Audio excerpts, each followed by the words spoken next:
Let's talk about hedge funds. You know, that super exclusive investment world that always feels like it's just for billionaires. Well, what if I told you there might be a way for regular folks to get a piece of the action? Today, we're going to figure out how. Hedge funds really do feel like the most exclusive club in finance, right? They're mysterious, they're high stakes, and they are notoriously tough to get into.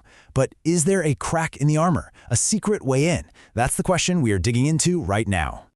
So, to figure out how to get past the bouncer, we first have to understand why that velvet rope is there in the first place. What is it that makes hedge funds so exclusive? Well, a hedge fund is not your typical 401k. These guys use some really complex, sometimes aggressive strategies to hunt for big returns. Think leverage, which is basically investing with borrowed money. It can juice your gains, but whoa, it can also amplify your losses. And that high-risk, high-complexity game is a huge reason they aren't just open to everybody. Yeah, that high-risk approach puts up two massive walls for the average investor. First, you've got the crazy high entry fee. We're talking needing millions of dollars just to get in the door. And second, there's this whole lack of transparency. Private hedge funds don't have to tell the public what they're doing, and for regulators, that's just seen as way too risky for you and me. Okay, so with all those barriers, it can feel pretty hopeless, right? But is there another way? Maybe, a sort of backdoor into this whole world. And it turns out the answer is yes. This quote right here, this is the key. While you can't just call up a private hedge fund and invest, there are publicly traded companies out there that can give you exposure to their exact same strategies. It's not the front door, for sure, but it is a way in.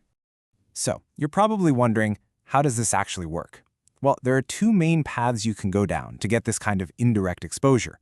Let's break them both down. All right, here are your two main routes. First, you can invest in publicly traded firms that operate a lot like hedge funds. And second, there's this really clever thing called a fund of funds.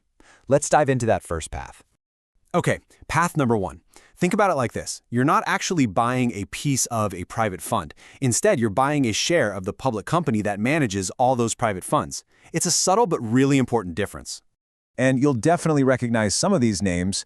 You've got absolute giants like BlackRock and Blackstone, which manage these huge portfolios of alternative investments. And then there are firms like KKR and Sculptor Capital, which are set up to act even more like a classic hedge fund. And the wild part is, you can buy stock in any of them, right on the stock market, just like you'd buy a share of Apple. Now, on to our second path. This one is all about adding a layer of diversification. It's called a fund of funds, and, well, the name itself gives you a pretty big clue about what it does. So, a fund of funds, or an FOF for short, is basically a mutual fund that doesn't go out and buy individual stocks. No, instead, it buys shares in a whole bunch of different hedge funds. It's like you're buying a pre-made basket of hedge funds. But here's the trade-off, and it's a big one. The good stuff is obvious. You get instant diversification, which lowers your risk, and the amount you need to invest is way, way lower. The downside, though? By spreading that risk out so much, you also water down the potential for those crazy home run returns that make hedge funds so famous to begin with. And this brings us to a really important reality check. Look, getting access this way is awesome, but it is not the same thing as being a private millionaire investor in a hedge fund. There are some really fundamental differences. I mean, you have to ask the question, right? Hedge funds are built on secrecy, so why on earth would one ever decide to go public and open themselves up to public reports and all that scrutiny? In this slide really shows you the core difference. A private fund has one single goal: make as much cash as possible for its investors, and it doesn't care how volatile it gets. But a publicly traded firm? It's serving two masters. It still wants those returns, of course, but it also has to answer to its public shareholders, which means it has to worry about things like a stable stock price and public image. Their goals are just fundamentally split. And that is why you don't see more of these public options popping up. That extreme volatility that can make a private fund so much money also makes it really, really hard to value as a stable public company. It's the reason IPOs for these kinds of firms are so incredibly rare. Okay, I know that was a lot. So let's just step back and boil it all down. What are the key things you absolutely need to remember from all this? All right, let's recap. Real hedge funds, super complex, super exclusive. But you can get a foot in the door through publicly traded investment firms. Then you have funds of funds, which are a great option for diversification, but you're trading that safety for lower potential returns.